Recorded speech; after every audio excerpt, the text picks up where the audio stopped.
तो दोस्तों, क्योंकि रिश्तों के भी रूप बदलते हैं कि आज के एपिसोड की शुरुआत फैक्ट्री से होती है जहां विक्रांत अपनी अगली चाल चलने की तैयारी कर चुका होता है।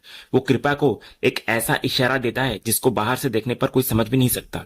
उसी समय अंगद के हाथ में कॉफी का मग होता है और वो वृंदा की तरफ बढ़ रहा होता है। तभी कृपा जानबूझकर बीच में आकर अंगद के पैर के आगे अपना पैर रख देती है, जिससे अंगद का संतुलन बिगड़ जाता है और उसके हाथ की कॉफी सीधे वृंदा के लैपटॉप पर गिर जाती है।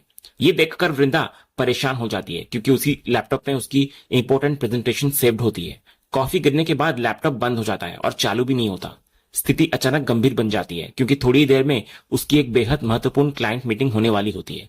वृंदा तुरंत सफाई करवाने लगती है कृपा से और नुकसान कम करने की कोशिश करती है। इसी बीच विक्रांत खुद को मददगार साबित करने का मौका पकड़ लेता है। वो बताने लगता है कि उसके पास इस प्रेजेंटेशन की एक कॉपी मौजूद है जिसमें जरूरी बदलाव भी किए जा चुके हैं। ये सुनकर वृंदा को थोड़ी राहत मिलती है क्योंकि कम से कम मीटिंग बच सकती है। विक्रांत भी खुद को ऐसा दिखाता है जैसे वो कंपनी की इज्जत बचाने के लिए हर समय तैयार रहता हो। दूसरी तरफ अंगद इस पूरे घटनाक्रम को देखकर वहां से निकल जाता है।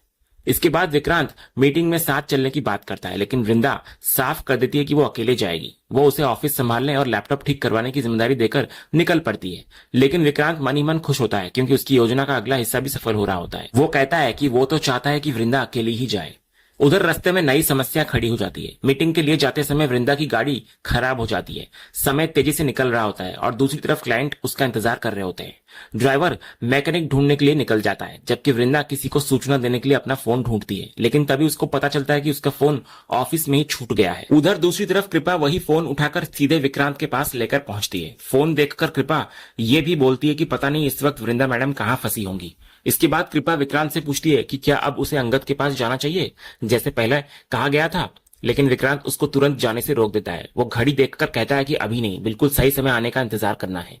वो कृपा को निर्देश देता है कि जितना समय बताया गया है उतना पूरा होने के बाद ही अंगद के पास जाना है। फिर जैसे ही तय किए गए 10 मिनट पूरे होते हैं, विक्रांत कृपा को अंगद के कैबिन में भेज देता है। उधर कृपा घबराई हुई बनकर अंगद के पास पहुंचती है और उसको बताती है कि बहुत बड़ी परेशानी खड़ी हो गई है। उसे जानकारी मिली है कि जिस कंपनी के साथ मीटिंग तय थी वहां से फोन आया है और उनका कहना है कि अभी तक वीरानी कंपनी की तरफ से कोई भी वहां नहीं पहुंचा। कृपा ये भी कहती है कि वृंदा तो काफी पहले ऑफिस से निकल चुकी थी, लेकिन ना तो वो मीटिंग तक पहुंची है और ना ही किसी का फोन उठा रही है। साथ ही वो इस बात पर जोर देती है कि ये मीटिंग बहुत मुश्किल से तय हुई थी और ये डील कंपनी के लिए बेहद जरूरी है। अगर ये मौका हाथ से निकल गया तो कंपनी को बहुत बड़ा नुकसान हो सकता है। ये सब सुनने के बाद अंगद स्थिति की गंभीरता समझ जाता है। वो कृपा से बोलता है कि वो देखता है कि अभी क्या किया जा सकता है और फिलहाल उसे जाने के लिए कह देता है। अगले सीन में काफी संघर्ष के बाद वृंदा ऑटो से मीटिंग स्थल तक पहुंचती है, लेकिन वहां पहुंचकर वो हैरान रह जाती है। जिस मीटिंग के लिए वो दौड़ती हुई आई थी वो पहले ही खत्म हो चुकी होती है। सिर्फ इतना ही नहीं, बल्कि अंगद पूरी प्रेजेंटेशन देकर क्लाइंट्स को इंप्रेस भी कर चुका होता है। सभी लोग उसकी प्रस्तुति की तारीफ कर रहे होते हैं और कंपनी पर भरोसा जता रहे होते हैं। इसके बाद क्लाइंट्स वृंदा को भी बताते हैं कि शुरुआत से बातचीत उसी ने की थी, लेकिन अंतिम प्रस्तुति में अंगद को देखकर उन्हें और भी भरोसा मिला है। माहौल पूरी तरह सकारात्मक दिखाई देता है। इसके बाद जब वृंदा और अंगद आमने सामने आते हैं तो दोनों के बीच वही पुराना तनाव नजर आता है। वृंदा जानना चाहती है कि वो अचानक यहाँ कैसे पहुंच गया। वहीं अंगद का कहना होता है कि जब जिम्मेदारी निभानी थी तो किसी न किसी को आना ही पड़ता। वो ये भी याद दिलाता है कि उसने कई बार संपर्क करने की कोशिश की थी वृंदा को, लेकिन कोई जवाब नहीं मिला। इस पर वृंदा पूरी स्थिति को समझाती है। वो बताती है कि रास्ते में उसकी गाड़ी खराब हो गई थी, इसी वजह से वो समय पर नहीं पहुंच सकी। साथ ही उसका फोन भी ऑफिस में ही छूट गया था, इसलिए किसी से संपर्क नहीं हो पाया। इसके बाद वृंदा अंगद से पूछती है कि उसकी खुद की जो जरूरी मीटिंग थी उसका क्या हुआ, लेकिन अंगद इस सवाल का सीधा जवाब देने के बजाय बात को दूसरी तरफ ले जाता है। उसके अनुसार ऐसी परिस्थिति में आमतौर पर सामने वाला थैंक यू बोलता है, सवाल नहीं पूछता। वो ये जताने लगता है कि अगर वो समय पर वहां नहीं पहुंचता तो इतनी बड़ी डील हाथ से निकल सकती थी और कंपनी को नुकसान होता, इसलिए उसे लगता है कि उसने स्थिति को संभाली है। तो वृंदा भी इस बात पर चुप नहीं रहती। वो साफ करती है कि यहाँ किसी न किसी पर कोई एहसान नहीं किया है। उसके मुताबिक जो कुछ भी हुआ वो कंपनी के हित में हुआ है। वो ये भी याद दिलाती है कि इस डील के लिए लंबे टाइम से मेहनत वही कर रही थी। सारी तैयारी, बातचीत और फॉलोअप उसी ने किया था। इसलिए अगर कंपनी को फायदा हो रहा है तो वो किसी एक व्यक्ति की वजह से नहीं है। इसके जवाब में अंगद व्यंग भरे अंदाज में उसकी बात मान लेता है और उसके योगदान का जिक्र करते हुए वहां से निकल जाता है। अंगद के जाने के बाद वृंदा अकेली खड़ी सोचती रह जाती है। उसके मन में यही बात चल रही होती है कि अंगद कितना बदल गया है। उसे ये बात सबसे ज्यादा खटकती है कि उसे पता है उसकी गाड़ी खराब हुई थी, फिर भी उसने एक बार भी ये नहीं पूछा कि वो वापस कैसे जाएगी। लेकिन तभी अचानक अंगद कुछ दूर जाने के बाद रुक जाता है। वो पीछे मुड़कर वापस वही सवाल पूछता है जो वृंदा मनी मन उससे उम्मीद कर रही थी। वो जानना चाहता है कि वो वापस कैसे जाएगी। इतना ही नहीं, वो ये भी कहता है कि अगर वो चाहे तो उसके साथ चल सकती है। हालांकि वृंदा अपनी नाराजगी और दूरी बनाए रखती है। वो साफ कहती है कि जैसे वो यहां तक पहुंची है वैसे ही वापस भी चली जाएगी, इसलिए उसे उसकी चिंता करने की जरूरत नहीं है। तो अंगद भी उसकी बात सुनकर ज्यादा जोर नहीं देता और बोलता है जैसी तुम्हारी मर्जी। इतना बोलकर वो वहां से निकल जाता है। फिर अगले सीन में वृंदा बाहर खड़ी होकर ऑटो का इंतजार कर रही होती है। वो काफी देर तक सड़क की तरफ देखती रहती है लेकिन कोई भी ऑटो रुक नहीं रहा होता। वो वहीं खड़ी रहती है और वापस जाने का रास्ता ढूंढने की कोशिश करती है। तभी अचानक पीछे से अंगद अपनी गाड़ी लेकर वहां पहुंचता है। वो गाड़ी को वृंदा के पास ले जाकर रोकता है और खिड़की नीचे करता है। इसके बाद वो सीधे कुछ बोलता नहीं बल्कि गाड़ी की आवाज करके उसका ध्यान अपनी तरफ खींचता है। वृंदा उसका इशारा समझ जाती है और बिना कुछ बोले गाड़ी का पिछला दरवाजा खोलकर पीछे वाली सीट पर बैठ जाती है। लेकिन अंगद उससे एक सवाल पूछता है कि वो कौन है। तो वृंदा कहती है वो अच्छी तरह जानती है कि वो अंगद विरानी है। तब अंगद बात का असली मतलब बताने लगता है। उसका कहना होता है कि अगर उसे पता है कि गाड़ी कौन चला रहा है तो फिर वो पीछे क्यों बैठी है। वो ये भी जताने लगता है कि वो उसका ड्राइवर नहीं है। इसके बाद वो साफ बोलता है कि अगर साथ जाना है तो आगे वाली सीट पर आकर बैठे। वृंदा भी तुरंत मानने वाली नहीं होती। वो पूछती है कि अगर वो आगे नहीं बैठी तो क्या होगा। इस पर अंगद साफ कहता है कि अगर वो आगे नहीं आएगी तो गाड़ी भी आगे नहीं बढ़ेगी, यानी वो वहीं पर खड़ा रहेगा। आखिरकार बहस बढ़ाने के बजाय वृंदा पीछे वाली सीट पर छोड़कर आगे आकर अंगद के बगल में बैठ जाती है। इसके बाद दोनों वहां से निकल पड़ते हैं। रास्ते में कुछ देर तक सब सामान्य रहता है। फिर अचानक अंगद गाड़ी में म्यूजिक ऑन कर देता है। एक रोमांटिक गाना बजने लगता है। कुछ देर तक गाना चलता रहता है लेकिन फिर अंगद अचानक गाना चेंज कर देता है। यहीं से दोनों के बीच फिर नोकझोंक शुरू होती है। वृंदा को वो गाना पसंद आ रहा होता है, इसलिए वो पूछती है कि गाना क्यों चेंज कर दिया। लेकिन अंगद को वो धीमा गाना पसंद नहीं था, इसलिए वो अपनी पसंद का दूसरा गाना लगा देता है। वृंदा को ये बात बिल्कुल अच्छी नहीं लगती। उसे लगता है कि हर बार सिर्फ अंगद की ही मर्जी चलती है। अंगद भी इधर अपनी बात पर अड़ा रहता है। उसका कहना होता है कि गाड़ी उसकी है, इसलिए उसमें वही चलेगा जो उसे पसंद है।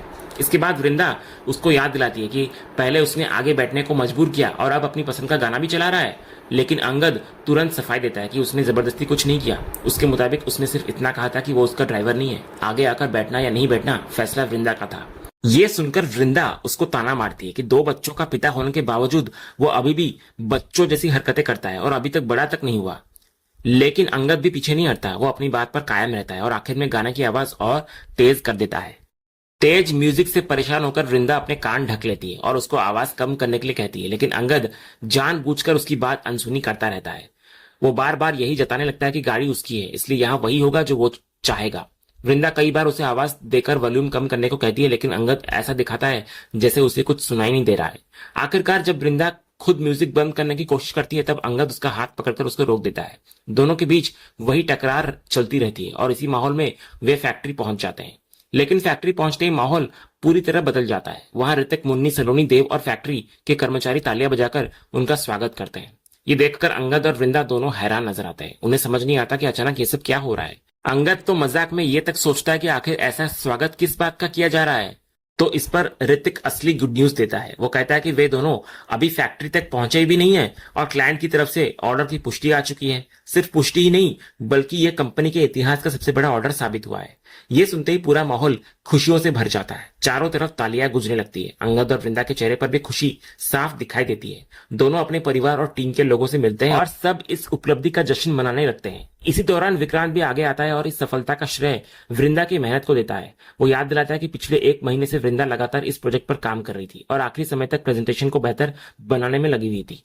ऋतिक भी उसकी बात का समर्थन करता है। वो सबके सामने स्वीकार करता है कि वृंदा ने इस प्रोजेक्ट के लिए असाधारण मेहनत की है और उसकी मेहनत की तारीफ होनी ही चाहिए। लेकिन वृंदा पूरा श्रेय अकेले लेने से इनकार कर देती है। वो मानती है कि तैयारी और मेहनत उसने की थी, लेकिन उस प्रेजेंटेशन को प्रभावी ढंग से क्लाइंट्स के सामने रखना भी उतना ही जरूरी था। उसके मुताबिक ये काम अंगद ने शानदार तरीके से किया, इसलिए सफलता का बराबर का हिस्सा उसको भी मिलना चाहिए। इसी बीच एक और बड़ा सरप्राइज सामने आता है। अचानक हेमंत वहां पहुंच जाता है। उन्हें देखकर अंगद, ऋतिक और बाकी सभी लोग बहुत खुश नजर आते हैं। पूरा माहौल और भी भावुक हो जाता है। वृंदा उनका आशीर्वाद लेने की कोशिश करती है लेकिन हेमंत हमेशा की तरह उसको रोक देता है। वो पुराने नियम की याद दिलाता है कि परिवार की बहुएं उनके पैर नहीं छूती बल्कि उनका आशीर्वाद हमेशा उनके साथ रहता है। इसके बाद हेमंत खुशी जताते हैं कि परिवार की तीनों बहुएं एक साथ मां बनने वाली है और ये पूरे परिवार के लिए सौभाग्य की बात है। जब वृंदा पूछती है कि उनके आने की जानकारी किसी ने क्यों नहीं दी, तब मुन्नी पूरा राज खोलती है। वो कहती है कि जिस समय सबको लगा था कि वे पार्लर जा रहे हैं, असल में वे एयरपोर्ट गए थे और हेमंत को लेने पहुंचे थे। हेमंत फिर मजाकिया अंदाज में कहता है कि उनके चेहरे देखकर ऐसा नहीं लग रहा कि लोग उन्हें देखकर बहुत ज्यादा खुश हुए हैं। हालांकि अंगद और ऋतिक तुरंत स्पष्ट करते हैं कि ऐसा बिल्कुल नहीं है। वे बताते हैं कि अगर चाची भी साथ आती तो खुशी और बढ़ जाती।